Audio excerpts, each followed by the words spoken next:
Pasca gelar perkara khusus pekan lalu, ternyata kasus ijazah Jokowi terus bergulir. Roy Suryo CS akan mengajukan uji lapor independen. Bagaimana membuktikan asli tidaknya ijazah Jokowi dan apakah analisis Roy Suryo CS ini sampai dengan sekarang sudah memenuhi standar ilmiah? Kita bahas bersama Roy Suryo. Selamat sore, selamat malam Mas Roy. Ya, malam Mbak Adri. Ada juga kuasa hukum Joko Widodo, Rifai Kusumadegara. Bang Rifai, selamat malam. Malam Mbak, malam semua. Ya. Dan hadir juga bersama kami pakar psikologi forensik Reza Indragiri. Mas Reza, selamat malam. Halo, selamat malam. Ya, saya mau ke Mas Roy. Mas Roy, saya pikir di akhir penghujung tahun 2025 udah selesai nih kasusnya karena ada gelar perkara khusus minggu lalu. Tapi kok sekarang lagi-lagi ada permintaan baru nih, ingin uji lapor independen oleh BRIN atau UI. Apalagi sih yang mau dicari? Ya, karena begini, ketika malah gelar perkara khusus 15 Desember yang lalu, begitu lihat ijazah seperti ini ya, ini yang maunya disebut ijazah, begitu lihat fotonya, waduh langsung itu bisa jadi bab baru dalam buku baru lagi itu sebenarnya. Emang apa lagi temuannya? Foto ini sangat-sangat tidak pas atau sangat tidak tepat kalau dikatakan dia sudah berusia 40 tahun lebih. Oke. Sangat tajam, sangat kontras, dan sekali lagi saya harus bilang, saya pernah bilang di Kompas ya, saya itu bukan orang yang baru motret kemarin sore. Sejak tahun 77 saya itu udah pegang kamera. 77 loh, saya SD itu udah pegang kamera. Kemudian SMP saya udah pegang kamar gelap.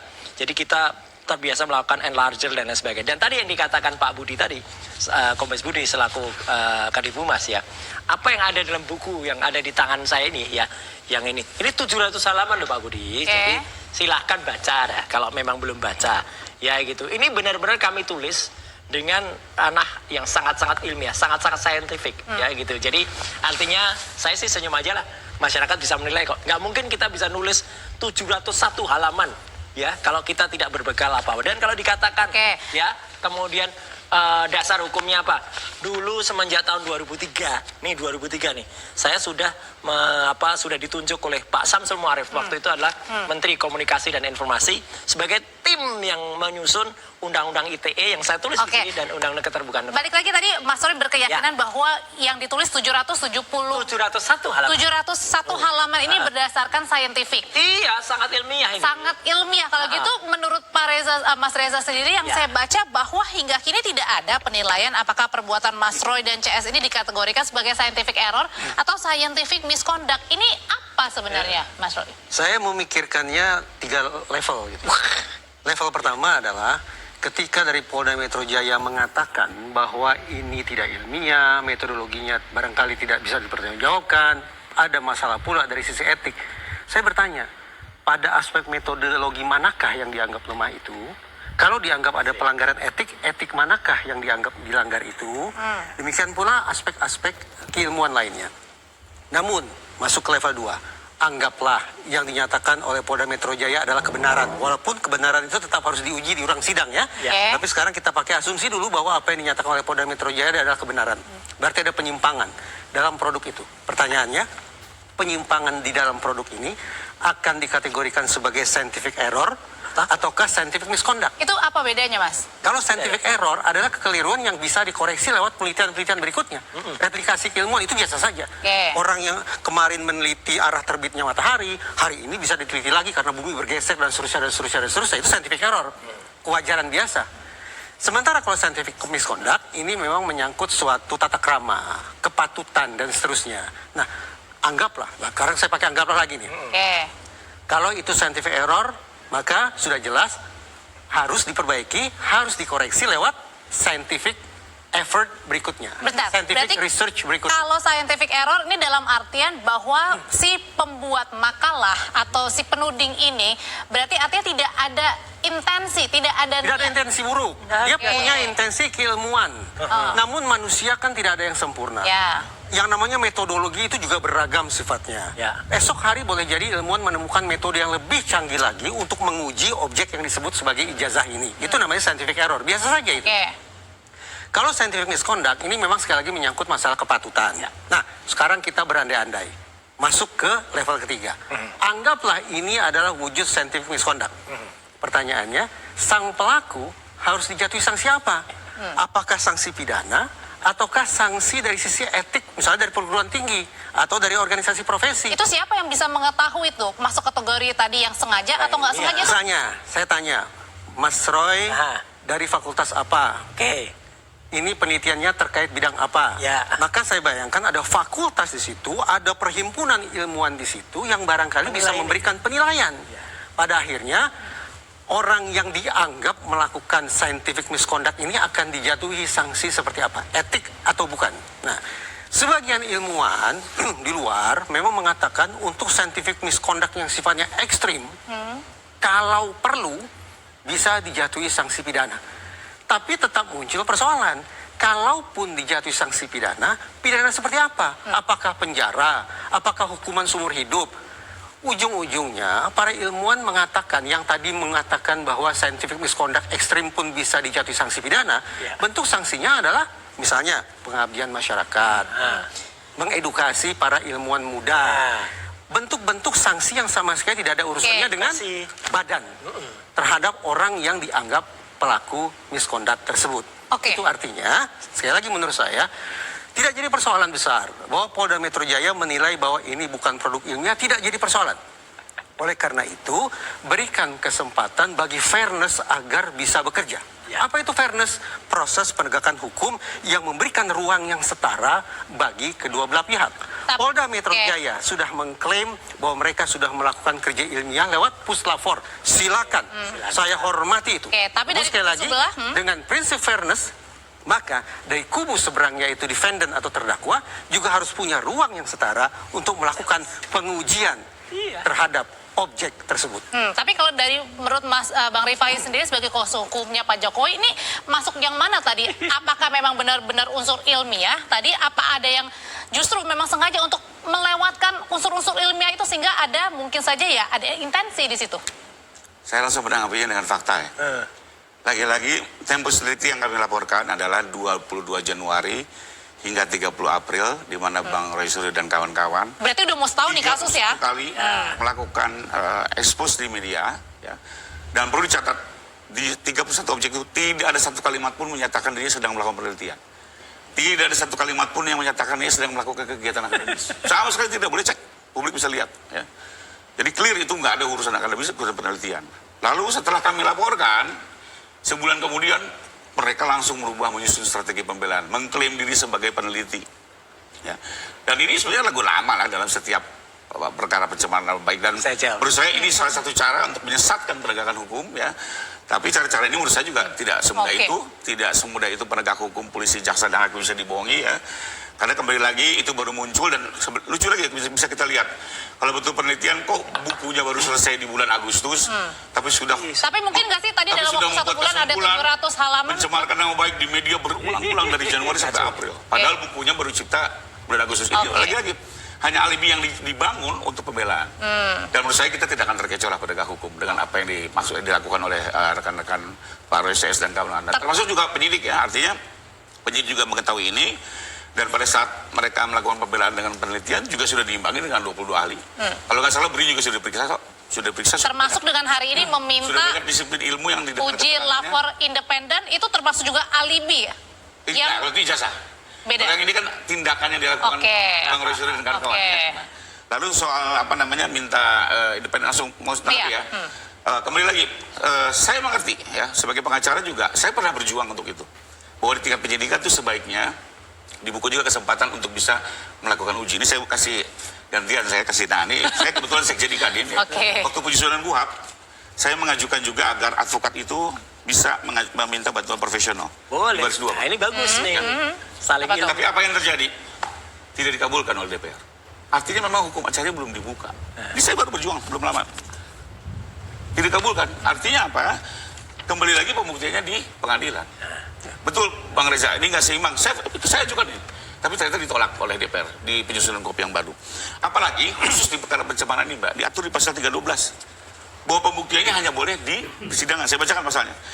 Pembuktian akan kebenaran tuduhan hanya dibolehkan dalam hal sebagai berikut. 1.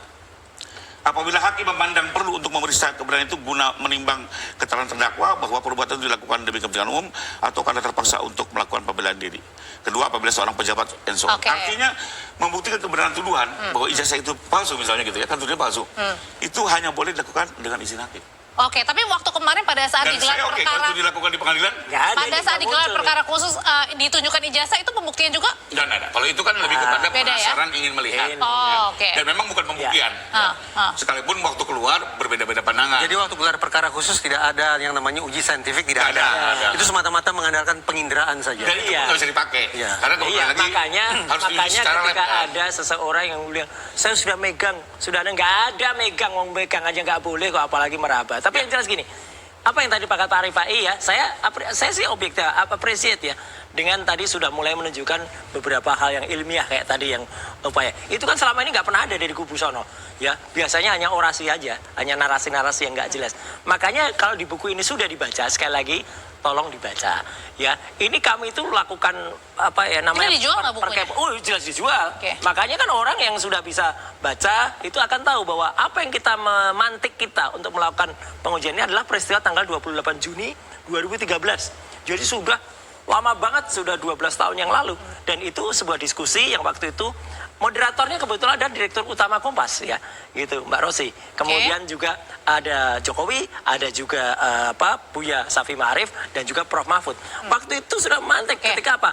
Katanya IPK-nya dua kurang waktu itu. Jadi kan aneh. Nah, itulah yang memicu awal. Jadi sebenarnya meskipun kami itu belum menceritakan membuat buku, tapi sebenarnya risalah-risalah atau jurnal-jurnal sudah ada. Tulisan-tulisan saya udah banyak. Dan satu lagi, ada yang ini perlu saya ini ada yang agak paradok ya. Tahun 2005, kenapa saya berani menuliskan soal apa namanya undang-undang ITE, undang-undang keterbukaan informasi publik. Saya waktu itu yang justru memberikan pemaparan ini ke Mabes Polri. Ini piagamnya, sertifikatnya dari Mabes Polri, Divisi Humas.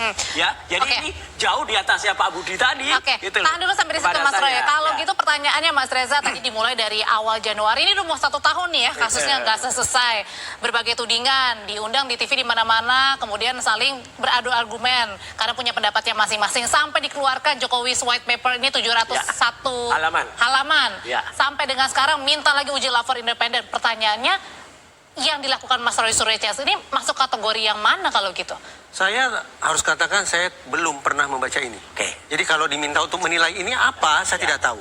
Yang jelas saya tadi sudah memberikan kisi-kisi tentang tahap demi tahap bagaimana semestinya kita menyikapi suatu produk yang disebut sebagai produk ilmiah itu. Nah, demikian pula, nah ini, kasus ini kan sekarang tidak hanya sebuah dialektika keilmuan. Tapi secara menyedihkan, kasus ini sudah masuk sebagai isu pidana. Ya. Kata akhirnya ada di siapa?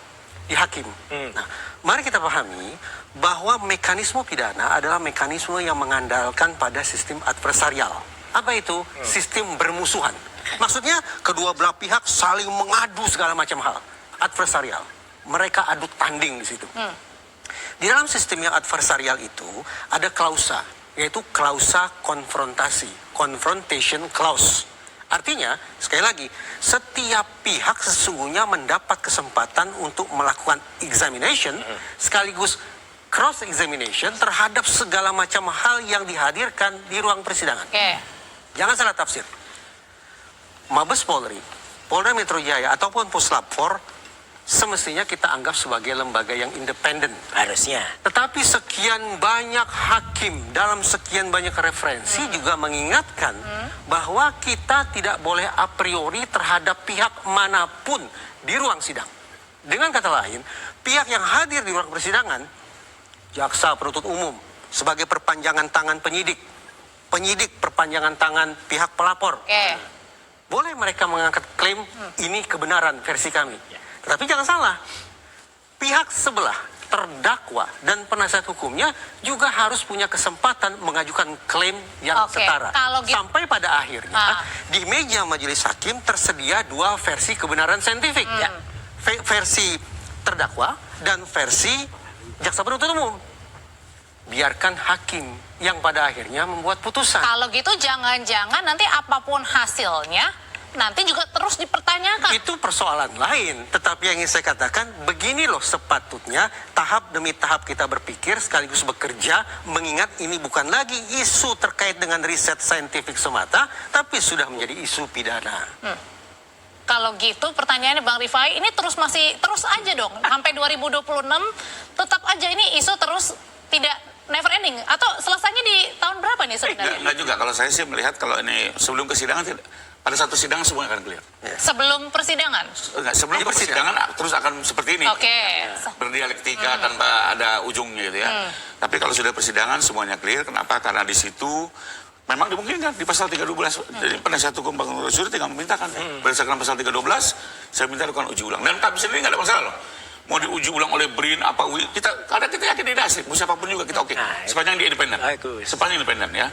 Tapi kemarin keberatan kalau Bang Roy Suryo yang melakukan pemeriksaan. Oh ya nggak mungkin. Itu ridiculous. Oke, tapi kena... Saya kasih perumpamaan ya, saya nggak berlebihan bahwa memang di proses penyidikan tuh nggak bisa. Saya kasih contoh. KPK itu dalam menuntut seseorang menentukan kerugian negara. Siapa yang mengaudit BPKP? Saya sebagai tersangka bisa nggak? KPK, coba saya minta semua dokumen kementerian. Saya mau audit pakai auditor swasta. Pasti ditolak. Kadang KPK tetap hanya bilang satu lembaga yang bisa menghitung BPKP. Begitu juga di penyidikan saat ini. Satu lembaga yang bisa menguji adalah lapor. Mereka juga punya ISO 17.025 dan segala macam ya. Punya kalibrasi alat dan segala macam. Tapi oke lah, taruhlah kita mau uji. Itu di persidangan sangat dimungkinkan. Oke, kalau gitu pertanyaan dan selanjutnya. kita agree aja kalau di persidangan ya. Oke, pertanyaan selanjutnya adalah kenapa dari tim Mas Roy Suryo ini menginginkan uji lapor independen? Apakah tidak percaya sama Mabes? Sama penyidik nanti dulu ya Mas. Saya juga tetap bersama kami tetap ini di menarik nih, dua Sapa Indonesia Malam. nanti menarik.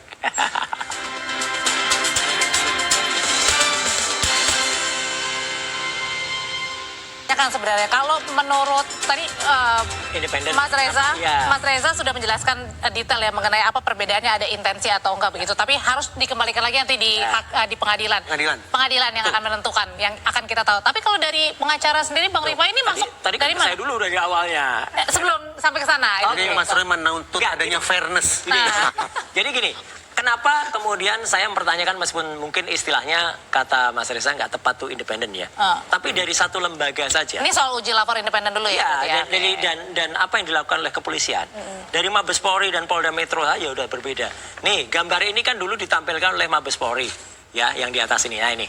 Ya, yang sebelah kanan ini. Tanggal 22 Mei ini ditampilkan di layar besar. Kemudian Polda Metro menampilkan gambar yang sebelah kanan. Dari ini saja dikatakan kalau kedua ini identik. Identiknya di mana sudah? Yang satu hitam putih, yang satu berwarna. Yang satu ada lipetan, yang satu tidak. Yang satu logonya lebih mendatar, yang satu logonya lebih vertikal. Dari ini saja. Tapi kan jadi tulisannya kayaknya sama-sama juga, Mas. Loh, memang enggak inti, tapi kalau ini jelas misalnya ini dipadukan, kemudian dua-duanya transparan. Ini jelas tidak identik. Identik tuh tepat, misalnya proporsinya tepat, dimensinya tepat. Jadi yang mau disampaikan apa nih? Yang disampaikan dari satu lembaga saja, dari kepolisian saja. Waktu itu sudah bikin kontroversi ini. Jadi makanya kita challenge ya, kita tantang.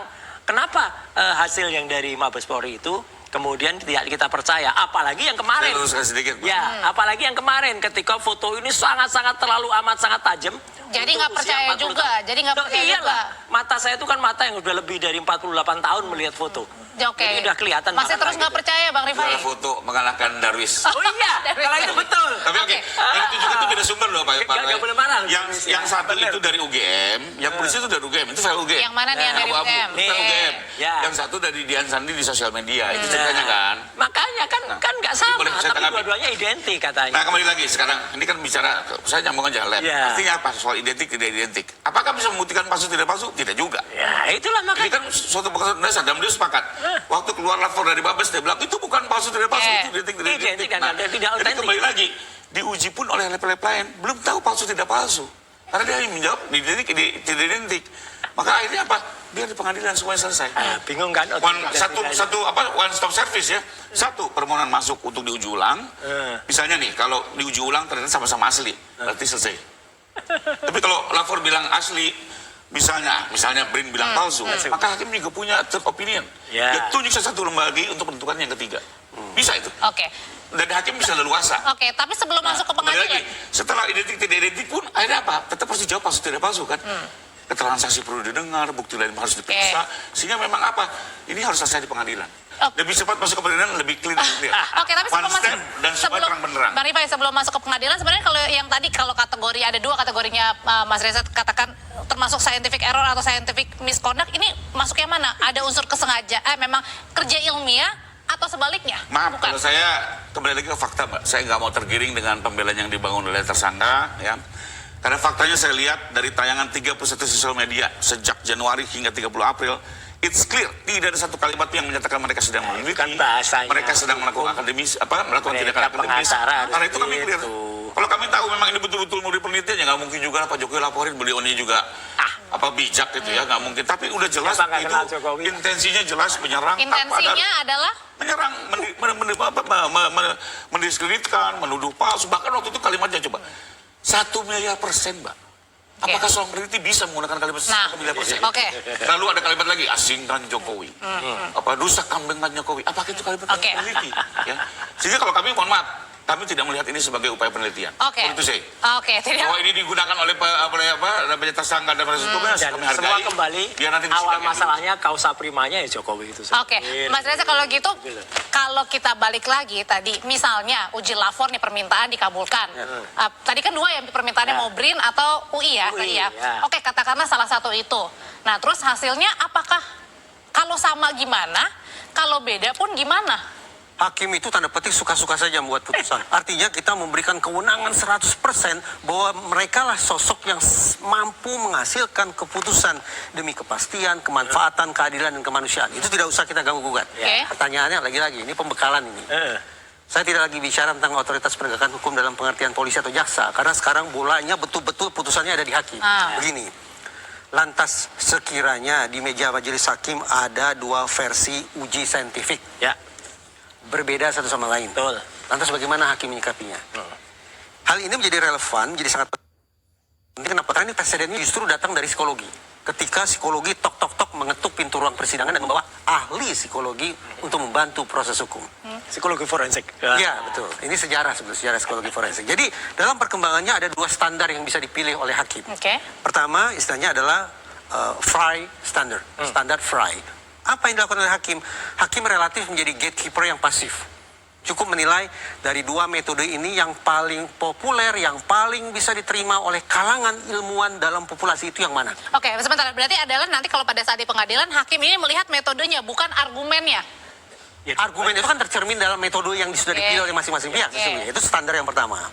Gatekeeper pasif. Lebih sederhana kerja hakim. Atau memakai standar Daubert. Dalam standar yang satu ini, hakim betul-betul dituntut menjadi seorang saintis. Ya. Bagaimana dalam tempo singkat lewat sesi-sesi persidangan, hakim sekejap mata berubah menjadi jago digital, Ya. jago telematika, jago matematika, jago fotografi, dan seterusnya. Sekarang realistis. Mungkinkah? Ada nggak? Mungkinkah hakim sanggup seperti itu? Karena itu muncul kritik. Superman. Jangan-jangan kalau kita paksakan hakim memakai standar Daubert, itu laksana memaksa mereka menjadi ilmuwan semu, pseudo scientist. Simpulan hakim nantinya seolah-olah akan jadi junk science, yaitu ilmu rongsokan. Karena itu memang hakim dituntut ekstra hati-hati. Solusinya ada 2. Sekiranya otoritas Mahkamah Agung secara rendah hati mengatakan kami tidak cukup punya hakim yang menguasai ilmu ini, maka terobosan pertama yang bisa dilakukan istilahnya adalah Blue Ribbon Jury.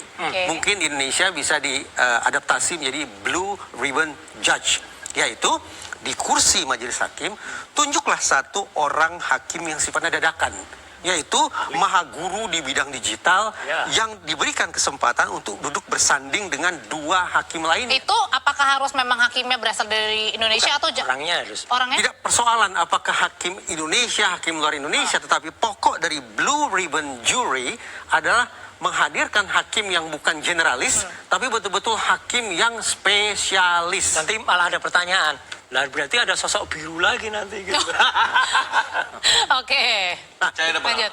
Saya tanya dulu. Nah, itu versi yang pertama, solusi yang pertama, Oke. yaitu mendatangkan hakim yang betul-betul spesialis. Dan itu maksudnya yang tidak diketahui juga sama. Mereka tidak ada urusan, Oke. mereka tidak punya urusan untuk memilih siapa hakim itu. Oke. Atau solusi yang kedua, hakim, ya ini namanya judicial activism ya, hakim mengatakan sekiranya memungkinkan untuk dilakukan uji bersama. Nah, Jadi dari yang semula adversarial, confrontation clause, sekarang gabung kalian. Lakukan ujian bersama. Seperti apa hasilnya? Intinya, Oke. dari semua apa yang saya sampaikan ini, intinya adalah proses penegakan hukum dari hulu sampai hilir, termasuk di ruang sidang, tidak boleh menjadi mekanisme yang a priori. Yang menganggap kebenaran serta-merta berada pada satu pihak saja. Semua hal termasuk apa yang diyakini sebagai uji saintifik ini harus terbuka untuk diuji tandingan di ruang persidangan. Oke. Oke, jadi berarti artinya adalah pada saat mengadili kasus ini betul-betul hal yang sulit juga atau permasalahan yang sulit Harus diakui sebenarnya. sulit. Harus diakui sulit. Kenapa? Ya, ini dengan segala rasa sulit hormat lagi, sangat saya. sulit ya, Mas? Dengan segala rasa hormat saya ke Bapak Ibu Hakim ya. Karena kebetulan saya mengajar di Pusdikat Mahkamah Agung. Menurut saya Indonesia belum punya hakim dengan kecakapan ilmu dan pengetahuan yang memadai di bidang yang tengah diperkarakan ini. 30 tahun. Saya punya pengalaman cerita sedikit Kita tentang sudah bagaimana selesai? hakim menggali kebenaran Oke, material. singkat aja, singkat sekali. Jadi waktu itu klien saya kena getah bening, kami minta pembantaran, sudah ada surat dokternya, ada ahlinya, sudah memberikan keterangan. Tapi akhirnya Jaksa membantah Oke. dengan dokternya Oke. juga, mereka punya rumah sakit kejaksaan. Hakim akhirnya apa? Dia menunjuk rumah sakit independen yang dia yakini itu cocok. mencari jalan. Intinya? Diputuskan dan keluar akhirnya hakim yang putusan ketiga ini kan harus memilih kiri atau kanan kan? Iya. Akhirnya dipilih boleh pembantaran. Oke. Ini salah satu caranya. Oke, Kalau oke. ada dua kontra ya. Tapi kalau ternyata pas permohonan Bang Oloy ternyata juga menyatakan Punya. ini asli ya sudah Oke. selesai. Iya, Oke. hakim belajar fotografi 30 tahun nih belajar fotografi. Oke. Tahun 95. Kalau gitu masih panjang ya nanti ya, masih 2020 berapa saya juga nggak tahu. Terima kasih kalau gitu Mas Roy, Siap. Bang Rifai, Sama. Mas Reza, terima Terima kasih. kasih. Selamat malam semuanya.